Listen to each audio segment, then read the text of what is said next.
सभी विद्यार्थियों को स्वागत है आपके अपने YouTube चैनल रस्तोगी कोचिंग में। आज के इस वीडियो में कक्षा 10 के गणित पेपर हल के बारे में बताया जाएगा। 2024 में जो गणित का पेपर हुआ था उसमें कौन कौन से प्रश्न आए हुए थे उसको हल करके आज के इस वीडियो में बताया जाएगा। और पेपर का कोड जो है 822 एचबी है। मतलब इसका अर्थ यह हुआ कि गणित का जो पेपर बना था 2024 में उसमें 7 सेट पेपर बना था, जिसमें से आज का जो पेपर का हल होगा 822 एचबी पेपर है। इसमें कौन कौन से प्रश्न जो आए हुए थे एक एक प्रश्न को जो है हल करके आज के इस वीडियो में बताया जाएगा। तो यहाँ पर जो पहला क्वेश्चन देख सकते हैं, एक त्रिघात बहुपद के अधिक से अधिक शून्यकों की संख्या होगी। यहाँ पर 4 ऑप्शन दिया गया है। और दूसरा क्वेश्चन दिया गया है संख्या 140 का अभाज्य गुणनखंड होगा। 4 ऑप्शन दिया गया है, तो उसको हल करके जो है आपको बताया जाएगा। यहाँ पर देख सकते हैं सबसे पहला जो क्वेश्चन क्या था, एक त्रिघात बहुपद। तो त्रिघात बहुपद किसे कहते हैं? जिसके ऊपर जो है x के ऊपर 3 घात हो उसे त्रिघात बहुपद कहा जाता है, जिसमें 3 शून्यक होते हैं। त्रिघात में कितने शून्यक होते हैं? 3 शून्यक। और द्विघात में 2 शून्यक होते हैं। इसमें ऑप्शन 4, 3, 2, 3 यहाँ पर दिया गया है। तो यहाँ पर कौन सा ऑप्शन सही है? इसमें ऑप्शन जो चेक कर सकते हैं, इसमें ऑप्शन बी वाला ऑप्शन जो है, त्रिघात बहुपद में शून्यकों की संख्या क्या होती है? 3 होती हैं। इसका मतलब इसमें विकल्प नंबर बी जो है क्या है? सही है। अब दूसरा क्वेश्चन दिया गया था संख्या 140 का अभाज्य गुणनखंड होगा। तो अब यहाँ पर बताना है कौन ऑप्शन सही है। तो यहाँ सबसे पहले 140 को 2 से काट दीजिए। तो 140 को 2 से काटेंगे तो 70, मतलब 2 7 14, 0 उतर जाएगा। 2 से 70 काटेंगे 35 होगा। 5 से 35 काटेंगे तो 7 होगा। 7 का नाम 7। इसका मतलब 2 गुणे 2 गुणे 5 गुणे 7, मतलब 2 कितने बार है? 2 बार है, इसलिए 2 के ऊपर 2 घात लिख दीजिए। 5 एक बार है तो 5 एक बार लिख देंगे। 7 एक बार है तो 7 एक बार लिख देंगे। अब ऑप्शन में देखेंगे कौन सा ये 2 का वर्ग गुणे 5 गुणे 7। इसमें देख सकते हैं सी वाला ऑप्शन में 2 का वर्ग गुणे 5 गुणे 7। इसका मतलब सी वाला ऑप्शन क्या है? सही होगा। तो उम्मीद करते हैं आप लोगों को अच्छे से समझ में आ रहा होगा। तो इस वीडियो को पूरा जरूर देखिए। यहाँ पर दिया गया है भाज्य, भाजक, भागफल एवं शेषफल में संबंध बताइए। इसमें 4 ऑप्शन दिया गया है। तो भाज्य, भाजक, भागफल के बीच में संबंध आपको स्थापित करना है। तो भाज्य बराबर सूत्र क्या होता है? तो भाज्य बराबर होता है भाजक गुणे भागफल प्लस शेषफल होता है। तो यहाँ ऑप्शन को चेक करेंगे कि भाज्य बराबर कहाँ पे लिखा गया है। तो लिखा गया यहाँ पर भाज्य बराबर है भाजक गुणे भागफल प्लस शेषफल है। तो इसका मतलब इसमें ऑप्शन अगर देखा जाए तो सी वाला ऑप्शन आपको दिखाई दे रहा है कि भाज्य बराबर है भाजक गुणे भागफल प्लस शेषफल। सी ऑप्शन क्या है? सही है। तो अब अगला प्रश्न को देखते हैं क्या प्रश्न आया हुआ था। तो अब यहाँ पर चौथा प्रश्न देख सकते हैं, रैखिक समीकरण क्या दिया? x प्लस 2y प्लस 5 बराबर 0। और दूसरा समीकरण दिया गया -3x माइनस 6y प्लस 1 बराबर 0 के युग्म का हल होगा। 4 ऑप्शन दिया है। अद्वितीय हल है, 2 है, अपरिमितीय रूप से अनेक हल है, उपयुक्त में से कोई नहीं है। तो इसको कैसे सॉल्व करेंगे? सबसे पहले इस रैखिक समीकरण को पहले नोट करेंगे। x प्लस 2y प्लस 5 बराबर 0 पहले नोट कर लेंगे। अब इसको रैखिक समीकरण पहले वाले समीकरण से तुलना करेंगे। a1x plus b1y plus c1 बराबर 0 से क्या करेंगे? तुलना करेंगे। अब यहाँ x है तो x मिल गया। a1 की जगह पर यहाँ क्या दिया है? छिपा है 1 है, तो a1 बराबर 1 हो गया। b1 के जगह पे 2 हो गया। c1 के जगह पर 5 हो गया। तो a1 बराबर 1, b1 बराबर 2, c1 बराबर 5। यह मान a1 b1 c1 का मान निकाल दिया गया। अब दूसरा जो समीकरण दिया गया था -3x माइनस 6y प्लस 1 बराबर क्या है? 0। अब इसको दूसरे वाले रैखिक समीकरण से तुलना करेंगे। a2x plus b2y plus c2 बराबर 0 से क्या करेंगे? तुलना कर लेंगे। यह पहले वाले समीकरण से तुलना है और ये दूसरे वाले समीकरण से क्या करेंगे? तुलना कर लेंगे। अब यहाँ पे देखेंगे a2 बराबर क्या है? तो a2 के सामने देखेंगे a2 बराबर -3 दिया गया है और b2 के जगह पर -6 दिया गया है और c2 के जगह पर 1 दिया गया है। तो यहाँ पर क्या क्या मान लिखेंगे? a2 बराबर -3, b2 बराबर बराबर -6, C1 बराबर 1 यहाँ पे नोट कर लेंगे। और नोट करने के बाद से यहाँ पर 3 मान आपको निकालना पड़ेगा, A1 बटा A2, B1 बटा B2 और C1 बटा C2। तो यहाँ A1 बटा A2 अगर निकालते हैं तो A1 का मान ऊपर देख सकते हैं 1 है और A2 का मान -3 है, तो 1 बटा -3 हो गया। और B1 बटा B2, तो B1 कितना है 2 है और B2 क्या है -6 है, 2 बटा -6 इसको काट देंगे तो 1 बटा -3 हो जाएगा। C1 का मान 5 है और C2 का मान 1 है, तो C1 बटा C2 5 बटा 1 है। तो यहाँ पे क्या देख रहे हैं कि A1 बटा A2 और B1 बटा B2 ये दो मान तो बराबर आ गया है, लेकिन C1 बटा C2 ये तीसरा मान बराबर नहीं आया हुआ है। तो यहाँ पे क्या लिखेंगे कि A1 बटा A2 बराबर B1 बटा B2, ये दो मान तो एकदम बराबर है, सूत्र में रखा गया तो दोनों मान आपस में क्या आ गया है, बराबर आ गया है। लेकिन ये तीसरा मान जो है बराबर नहीं आया है। तो सूत्र क्या, अगर दो मान बराबर हो और तीसरा मान बराबर न हो तो क्या होते हैं, रेखाएं समांतर हो सकती हैं। इस स्थिति में समीकरण का कोई हल नहीं है, इसमें कोई हल नहीं होगा। इसका मतलब इसमें ऑप्शन कौन सही हो जाएगा, इसमें ऑप्शन डी वाला ऑप्शन जो है सही हो जाएगा। उपयुक्त में से कोई नहीं, कोई हल नहीं है। क्यों नहीं कोई हल है, क्योंकि दो मान बराबर है लेकिन तीसरा मान बराबर नहीं है। तो जब दो मान बराबर हो और तीसरा मान बराबर न हो तो इसमें समीकरण का क्या माना जाता है, कोई हल नहीं माना जाता है। इसमें चौथा का जो है और डी वाला ऑप्शन क्या हो जाएगा, सही हो जाएगा। यहाँ देख सकते हैं डी वाला ऑप्शन उपयुक्त में से कोई नहीं है। तो यहाँ पर जो है इस क्वेश्चन को अपने कॉपी में क्या कीजिए, आपसे विद्यार्थी नोट भी करते चलिए, जिससे आपका ये पेपर क्या हो जाए, एकदम सरल हो जाए।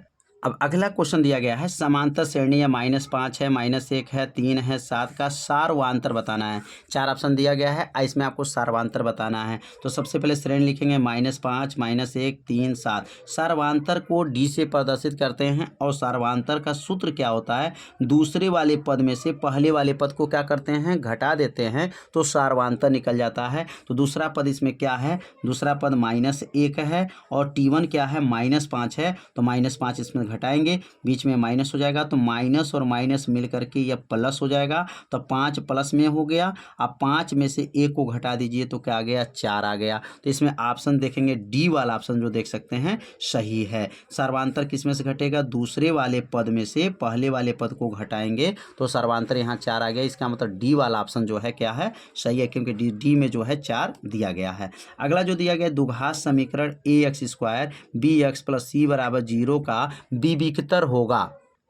तो विविक्तर का सूत्र क्या होता है, आपसे विद्यार्थी पढ़े होंगे, सूत्र याद होगा, b² - 4ac। क्या होता है, b² - 4ac। ये द्विघात समीकरण दिया गया है और उस द्विघात समीकरण का विविक्तर क्या हो जाएगा, b² - 4ac। इसमें सी वाला ऑप्शन क्या हो जाएगा, सही हो जाएगा। अगला प्रश्न दिया गया है, दो बिंदुओं का बिंदु जो दिया गया है 2,3 है और 4,1 के बीच की दूरी होगी। अब यहाँ दूरी पूछा जा रहा है, तो दूरी कैसे निकाला जाएगा, तो सबसे पहले यहाँ दिया गया 2,3 है और यहाँ 4,1 दिया गया है। तो अब इसके बीच की अगर दूरी निकालना है तो इसको x1 मानेंगे, इसको y1 मानेंगे, इसको x2 मानेंगे, इसको y2 मानेंगे।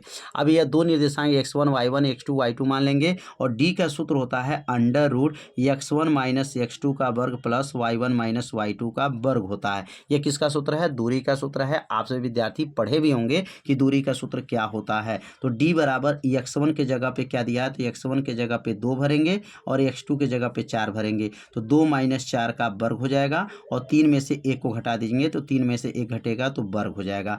2 में से 4 घटाएंगे तो क्या बनेगा, -2 का वर्ग हो जाएगा और 3 में से 1 को घटाएंगे तो 2 का वर्ग हो जाएगा। 2 का वर्ग कितना होगा, 4 होगा। 2 का वर्ग कितना होगा, 4 होगा।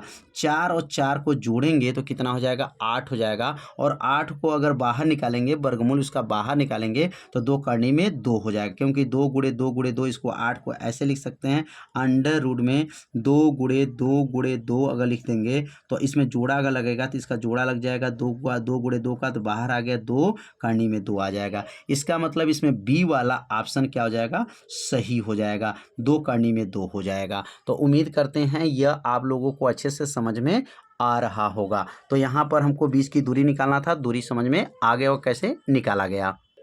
अब अगला प्रश्न दिया गया है, यदि द्विघात समीकरण, अब यहाँ द्विघात समीकरण क्या दिया गया, 3x² माइनस 12x प्लस यम बराबर 0 के मूल बराबर हैं तो यम का मान होगा। यहाँ यम का मान पूछा जा रहा है कि इसमें यम का मान कौन सा ऑप्शन सही होगा। तो 3x² माइनस 12x प्लस यम बराबर 0 दिया गया है। अब इसको तुलना करेंगे द्विघात समीकरण से, ax² plus bx plus c बराबर 0 से क्या करेंगे, तुलना करने पर। अब a के सामने देखेंगे 3 है, b के सामने -12 है और c के सामने यम है। तो a बराबर 3, b बराबर -12 और c बराबर यम। ये द्विघात समीकरण से a b c का मान निकाल लिया गया। अब मूल बराबर होने का सूत्र क्या है, तो आप सभी विद्यार्थी ये भी सूत्र याद किए होंगे, b² माइनस 4ac बराबर 0। ये मूल बराबर होने का क्या है, विविक्तर का यह सूत्र हो जाएगा, b² माइनस 4ac बराबर 0।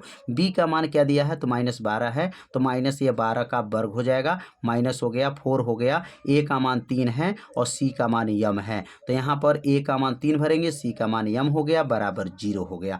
12 का वर्ग कितना होता है, तो 12 का वर्ग 144 होता है और 4 3 12 माइनस 12 यम हो गया, बराबर 0। अब 144 प्लस में पक्षांतर करेंगे तो माइनस 144 हो जाएगा, प्लस पक्षांतर हुआ माइनस हुआ, माइनस 12 नीचे जाएगा, माइनस से माइनस खत्म, 12 बरहियम 144। इसका मतलब यम का मान क्या गया, यम का मान 12 गया। माइनस से माइनस कटेगा, 12 से भाग कर दीजिए 144 में, तो यम का मान 12 आ गया। इसका मतलब इसमें ऑप्शन कौन सही हो जाएगा, तो डी वाला ऑप्शन क्या हो जाएगा, सही हो जाएगा। तो समझ में आ गया होगा कैसे इसको हल किया गया है। अगला दिया गया है 9वां क्वेश्चन कि एक समबाहु त्रिभुज ABC की भुजा 2a है। अब समबाहु त्रिभुज किसे कहते हैं, जिसकी तीनों भुजाएं आपस में बराबर हों, उसे क्या कहते हैं, समबाहु त्रिभुज कहते हैं। उसके शीर्ष कहा, इसके उसके प्रत्येक शीर्ष लंब की लंबाई होगी, उसके प्रत्येक शीर्ष लंब की, मतलब ये शीर्ष लंब कहा जाता है, यहाँ से लेकर के इसको शीर्ष लंब कहेंगे। अब बताइए, इसको 2a हो गया, ये 2a हो गया और ये भी 2a है।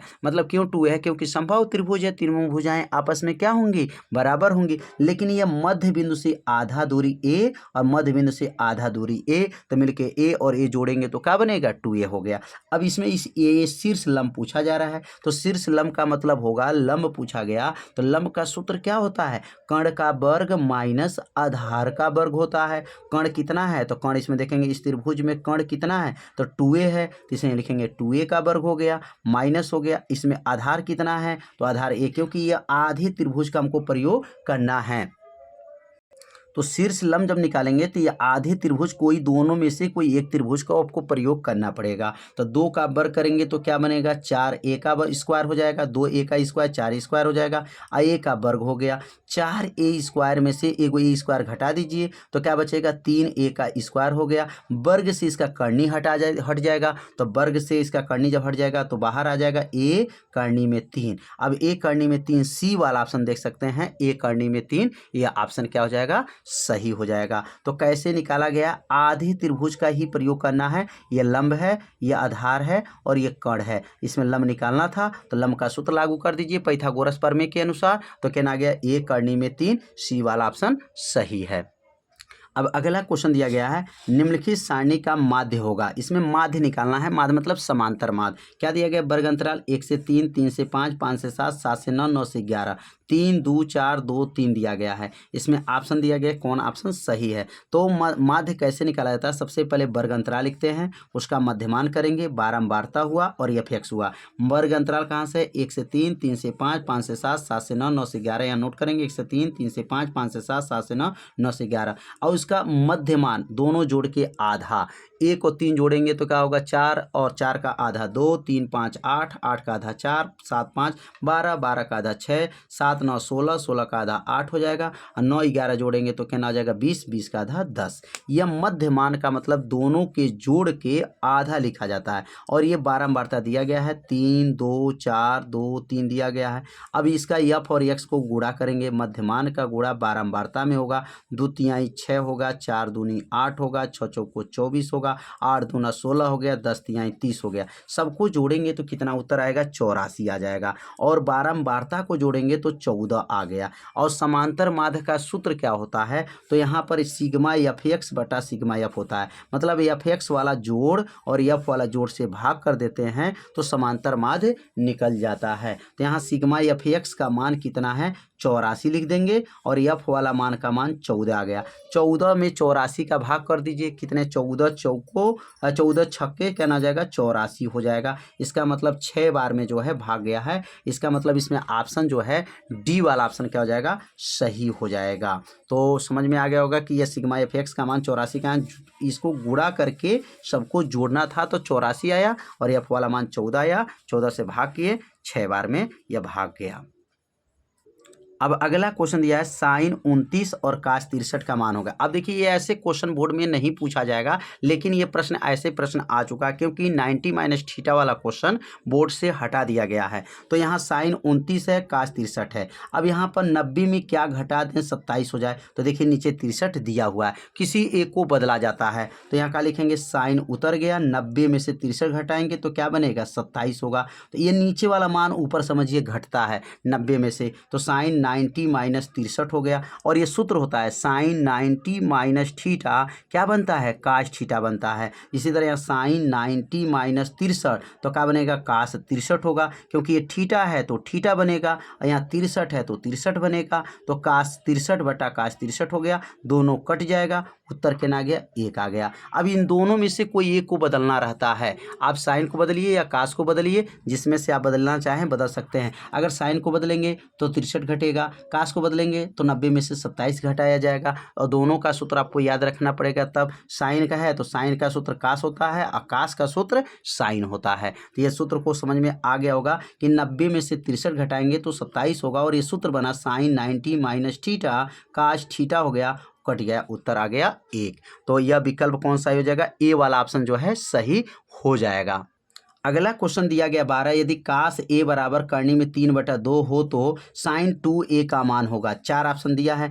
अब ये काश ए बराबर करनी में 3/2, तो बताइए काश किसका मान करनी में 3/2 होता है, तो ए बराबर 30 अंश का होता है। काश 30 अंश का मान करनी में 3/2 होता है, तो ए का मान तो हमें पता चल गया कि ये काश का मान करनी में 3/2 30 अंश का होता है। साइन 2a पूछा गया तो साइन उतर जाएगा, 2 उतर जाएगा, ए का मान 30 जो निकला हुआ भर देंगे, 30 दूना 60, साइन 60 बन गया और साइन 60 अंश का मान क्या होता है, करनी में 3/2। जो प्रश्न दिया वही उत्तर आ गया। कितना आसान बनाया गया, पहले काश में पता करेंगे करनी में 3/2 कितने अंश का होता है, तो 30 अंश का है और एक जगह 30 रखेंगे, 30 दूना 60, साइन 60 और साइन 60 का मान करनी में 3/2। ऑप्शन डी वाला ऑप्शन क्या हो जाएगा, सही हो जाएगा। जो प्रश्न लेके चले उत्तर वही आ चुका है। अगला प्रश्न देखेंगे 13 में, तो क्या दिया गया 1 + tan स्क्वायर ए बटा 1 + काट स्क्वायर ए का मान होगा। यहाँ पर भी 4 ऑप्शन दिया गया है, तो कैसे बदलेंगे देखेंगे। यहाँ पहला सूत्र बनेगा 1 + tan स्क्वायर ए, ये भी सूत्र है, और 1 + काट स्क्वायर ये भी सूत्र है।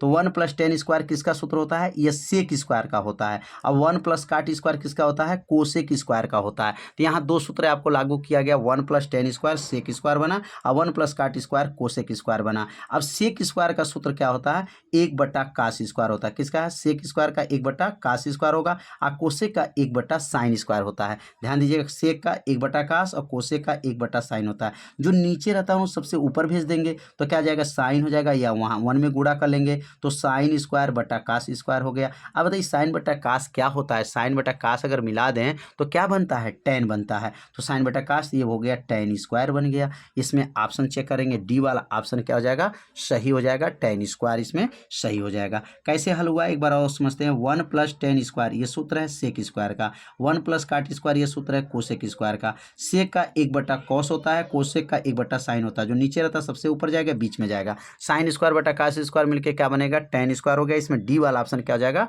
सही हो जाएगा। अब अगला क्वेश्चन दिया गया है साइन 2a बराबर 2 साइन है, सत्य होगा जब a बराबर है। अब ये a का मान इसमें 4 ऑप्शन दिया गया है, इसमें से कौन सा मान रखा जाएगा कि ये दोनों मान बराबर आएगा। तो अगर आप चेक करना चाहते हैं तो पहला विकल्प पहले रख के चेक करेंगे कि a बराबर 0 रखा जाए। तो ये साइन 2a बराबर 2 साइन है, तो a बराबर 0 रखने पर रखते हैं तो क्या बनेगा, साइन उतर गया, 2 उतर जाएगा, a का मान 0 हो गया, 2 हो गया साइन 0, 2 शून्य शून्य साइन 0 बन गया और यहाँ 2 उतर जाएगा, साइन 0 का मान 0 हो होता है और साइन 0 बराबर 0, तो 0 बराबर 0 आ गया, ये दोनों मान बराबर आ गया। अगर 30 रख कर चेक करेंगे तो ये मान बराबर नहीं आएगा, 45 रख करके चेक करेंगे न बराबर नहीं आएगा, 60 रख करके चेक करेंगे तो ये दोनों मान बराबर नहीं आएगा। दोनों मान किस में बराबर आ सकता है, तो थीटा का मान 0 रखा जाएगा तभी ये दोनों मान बराबर आएगा। इसमें मतलब ए वाला ऑप्शन क्या हो जाएगा, सही हो जाएगा। इसमें ऑप्शन ए सही है। तो अगला क्वेश्चन दिया गया है 22 सेमी परिध वाले एक वृत्त के चतुर्थांश का क्षेत्रफल ज्ञात कीजिए। तो एक वृत्त का चतुर्थांश का क्षेत्रफल आपको निकालना है और परिध क्या दिया है, 22 सेमी दिया है। तो परिध 22 सेमी हो गया। परिध का सूत्र होता है 2 पाई r बराबर 22 हो गया, क्योंकि परिध का मान दिया था और 2 उतर गया, पाई का मान 22/7 हो गया, बराबर इंटू r हो जाएगा बराबर 22।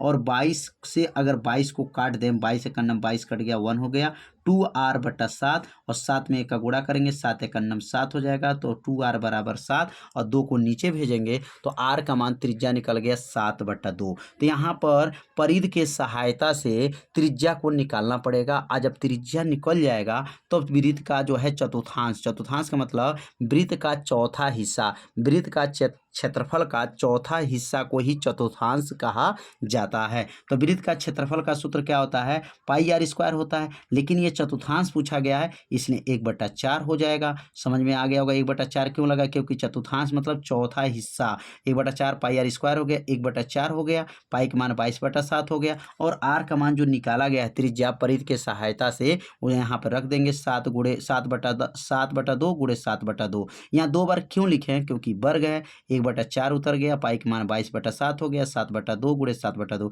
7 से 7 खत्म हो जाएगा और 2 से जो है यहाँ पर 22 को काट दीजिए, 11 हो गया, 7 में यहाँ 7 का गुणा करें, फिर 4 से इसको काट देंगे तो यहाँ पर जो कटेगा तो क्या आ जाएगा, 7 में 7 से 7 कट गया, अब 11 7 77 हो जाएगा और 4 दूनी 8 हो जाएगा। ये काटने के बाद से क्या बचेगा, 77/8 जो है सेमी का स्क्वायर। तो ऑप्शन चेक कर लेंगे 77/8 कहाँ है, सी वाला ऑप्शन 77/8 सेमी जो है यह ऑप्शन सही हो जाएगा। सी ऑप्शन क्या है, सही है। तो उम्मीद करते हैं 15 प्रश्न आप लोग को अच्छे से समझ में आ गया होगा। तो इसे अपने कॉपी में नोट भी करते चलिए जिससे आपको अच्छे से समझ में आता रहेगा। और अगला देखेंगे, अगला क्वेश्चन क्या है, कैप्सूल संयोजन है। कैप्सूल में क्या रहता है, कैप्सूल में देखेंगे कैप्सूल जो बनाते हैं ऐसे कैप्सूल, जो दवा वाला कैप्सूल देखेंगे, इधर जो है आपका वृत्त जैसा रहेगा, ऐसे वृत्त रहेगा, इसमें 2 अर्ध जो है गोला होता है और एक बेलन होता है। तो 2 शंकु, इसमें शंकु तो है नहीं, एक बेलन तो रहता है, 2 अर्ध गोला, एक बेलन है और इधर 2 अर्ध गोला रहता है। शंकु जो कैप्सूल खाते हैं दवा वाला उसको चेक करिएगा कैसे आकृति रहता है, बीच में बेलन होता है, इधर किनारे जो होता है अर्ध गोला होता है। इसका मतलब बी वाला ऑप्शन सही होगा, एक बेलन एवं 2 अर्ध गोला होता है, एक बेलन है और 2 अर्ध गोला है कैप्सूल में। अगला दिया गया कुछ आंकड़े का माध्य तथा बहुलक क्रमशः दिया गया है, 32 तथा क्या है 35 है। माध्य क्या है 32 है और बहुलक क्या है 35 है, तो उनका माध्यक होगा। तो माध्य लिखेंगे यहाँ 32 दिया है, बहुलक 35 दिया गया है। सूत्र क्या होता है, 3 गुणे माध्यक बराबर बहुलक प्लस 2 गुणे माध्य।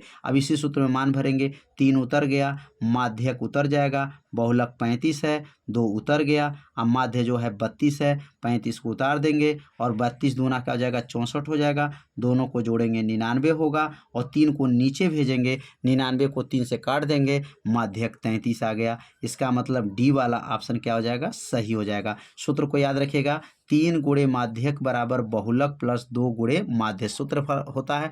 इसी सूत्र में इसको भरा गया है तो माध्यक कितना निकला है 33 निकला है, बहुलक 35 है, माध्य 32 है, 32 में 2 का गुणा हुआ 64, दोनों को जोड़ा गया 99, 3 नीचे गया, 3 से 99 काट दिया गया, 33 आ गया। तो विकल्प नंबर 17 जो है आप लोग अच्छे से समझ गए होंगे। अब अगला क्वेश्चन 18 निम्नलिखित बारंबारता जो है सारणी का बहुलक बताना है, बहुलक वर्ग बताना है। तो यहाँ पे देखेंगे 8 है, 7 है, 19, 18 है, 19 है, 6। इसमें सबसे बारंबारता किसका अधिक है, 19 का है। 19 के सामने 15 से लेकर 20 तक है, तो लिखा गया है इस सारणी में 19 की बारंबारता क्या है, अधिक है। 19 के सामने देखेंगे बारंबारता, 19 के बारंबारता क्या है, सबसे अधिक है। इसकी वर्ग जो अंतराल क्या बनेगा, 15 से 20 होगा। तो लिखेंगे बहुलक वर्ग क्या हो जाएगा, 15 से 20 जो है इसमें ऑप्शन सही हो जाएगा। तो ये ऑप्शन अपना जो है पेपर में मिलान कर लीजिएगा, कौन सा ऑप्शन दिया गया है 15 से 20 इसमें ऑप्शन सही होगा। क्यों? क्योंकि यहाँ पर जो है बारंबारता क्या है, सबसे अधिक दिया गया है। दो पासे को एक साथ उछालने पर दोनों पासों पर प्राप्त संख्या का योगफल 10 होने का परिकता ज्ञात कीजिए। अगर पासा को उछाला जाता है 2 बार और उसमें जो है अगर कुल स्थिति की बात किया जाए तो अगर पासा 2 बार उछालते हैं तो एक बार उछालने में 6 स्थितियां होती हैं, 2 बार उछालेंगे तो 6 गुणे 6 टोटल स्थिति 36 हो जाएगा। पासा को एक साथ दो पासे को एक साथ उछालने पर कुल स्थिति कितना बनेगा, जब 2 पासा है तो एक में 6 दूसरे में 6 तो 6 में 6 का गुणा करेंगे, कुल स्थिति 6 हो जाएगा। अब संख्या कर ऐसा संख्या है, पहले पासा में दूसरे पासा में जब मिलाया जाएगा दोनों संख्या का जोड़ने पर 10 आएगा। तो पहले पासा पर 4 आएगा तो दूसरे पर 6 आएगा, या पहले पर 5 आएगा दूसरे पे 5 आएगा, या दूसरे पर आपका पहले पर 6 आएगा दूसरे पे 4 आएगा। 6 4 10, 5 5 10, 6 4 10। मतलब और कौन सा ऐसा संख्या बनेगा जोड़ने पर 10 आना चाहिए। तो कितनी संख्या बन सकता है, बस ये 3 संख्या केवल बन पाएगा। अन्य संख्या बनाइए, बैठाइए, क्या बैठ पा रहा है कि 2 संख्या का जोड़ेंगे पासा में वह जोड़ने पर 10 आना चाहिए। तो 4 6, 5 5, 6 और 6 4 के अलावा और कोई संख्या नहीं होगा। वह हो गया अनुकूल स्थिति हो गया 3। और प्रायिकता का सूत्र होता है अनुकूल स्थिति बटा कुल स्थिति। अनुकूल स्थिति 3 है और कुल स्थिति 36 है। 3 से 36 काट देंगे, 3 का नाम 3 और 3 से 36 कटेगा 12, 1/12। इसमें ए वाला ऑप्शन क्या हो जाएगा, सही हो जाएगा। अब एक लास्ट क्वेश्चन बचा है 20वां नंबर, बहुविकल्पी फाइनल हो जाएगा।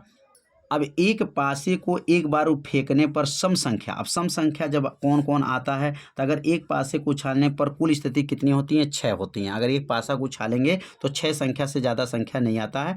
जो पासा होता है 1 2 3 4 5 6 लिखा होता है, तो एक बार उछालने पर टोटल स्थिति 6 होता है। अब सम संख्या कौन कौन आ सकता है, 2 आ सकता है, 4 आ सकता है, 6 आ सकता है। तो कुल स्थिति इसमें 6 हो गया और अनुकूल स्थिति 3 है। 1 2 3 संख्या, अनुकूल स्थिति 3 हो गया। प्रायिकता का सूत्र होता है अनुकूल स्थिति बटा कुल स्थिति होता है। अनुकूल स्थिति 3 है और कुल स्थिति 6 है। काट दीजिए, 1/2 आ जाएगा। 1/2 इसमें सी वाला ऑप्शन क्या हो जाएगा, सही हो जाएगा। तो उम्मीद करते हैं यह 20 बहुविकल्पी क्वेश्चन जो है आप लोगों को अच्छे से समझ में आ गया होगा। अब अगले भाग में जो है यहाँ से 21 से लेकर के पूरी पेपर को हल करके बताया जाएगा। तो यह भाग में केवल बहुविकल्पी प्रश्न को हल करके बताया गया है, अगले भाग में पूरी पेपर को हल करके बताया जाएगा। तो उम्मीद करते हैं आज का ये वीडियो आप लोगों को अच्छे से समझ में आ गया होगा। तो उस भाग का अगर वीडियो देखना होगा तो डिस्क्रिप्शन बॉक्स को एक बार चेक कीजिएगा, वहाँ पर उस वीडियो को लिंक दे दिया जाएगा।